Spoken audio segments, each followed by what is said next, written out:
saam met Gesiggie.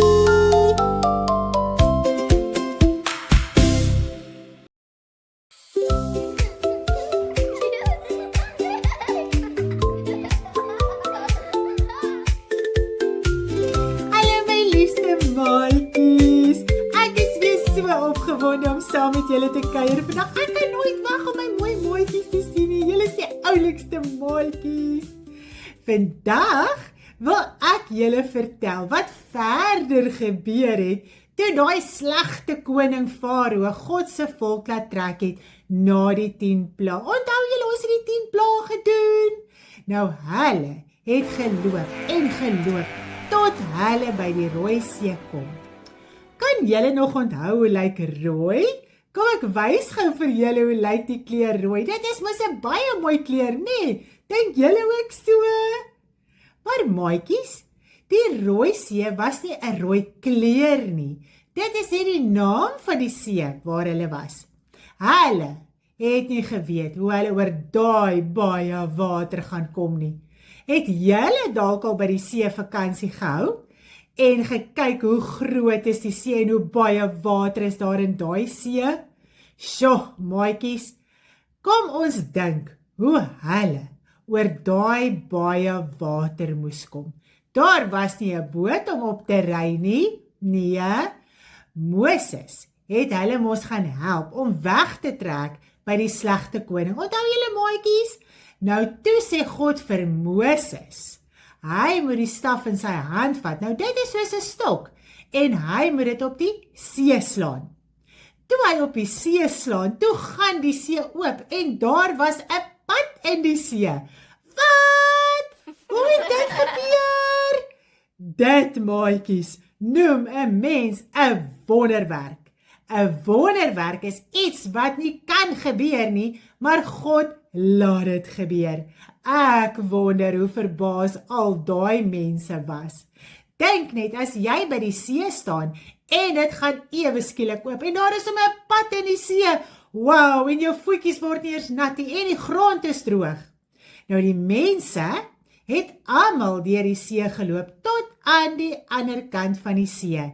En dit was verskriklik baie mense, maatjies. Dit was mammas en pappas en boeties en sissies en diertjies en alles wat daar moes deurloop.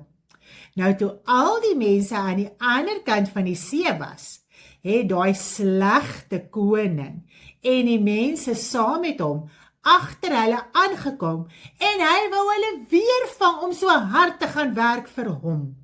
Maar weet julle wat gebeur toe, maatjies? Nog 'n wonderwerk. God het die see weer laat toegaan. Daar was nie meer 'n pad in die see nie en die koning en al die slegte mense het verdrink. Dit is hoe groot God is. Hy het sy volk gehelp dat daardie slegte mense ooit weer by hulle kon uitkom nie. Hy kan enigiets doen, net wat hy wil doen. Nou ons het so lekker na hierdie verhaal geluister van die Rooi See, maatjies. Kom ons sing 'n liedjie daaroor.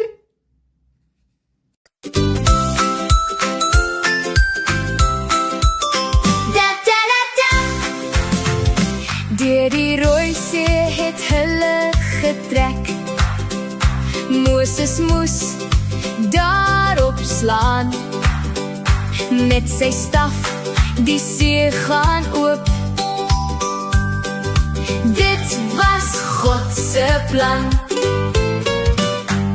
God se volk het deur die Rooi See getrek. God se volk het deur die Rooi See getrek. Hulle loop deur die see 1, 2, 3 tot aan die ander kant. Die grond was droog, so droog tot aan die ander kant. Hulle was nie nat nie, hulle voete was droog. Hulle was nie nat nie, hulle voete was droog. Baie was hulle, baie geloop, nie een agtergebly. Deur die see het hulle geloop. God se volk het deur die Rooi See getrek. God se volk het deur die Rooi See getrek. God se volk het deur die Rooi See getrek. God se volk het deur die Rooi See getrek. Almal deur die see. Tot 'n volgende keer, maatjies. Julle moet lekker bly.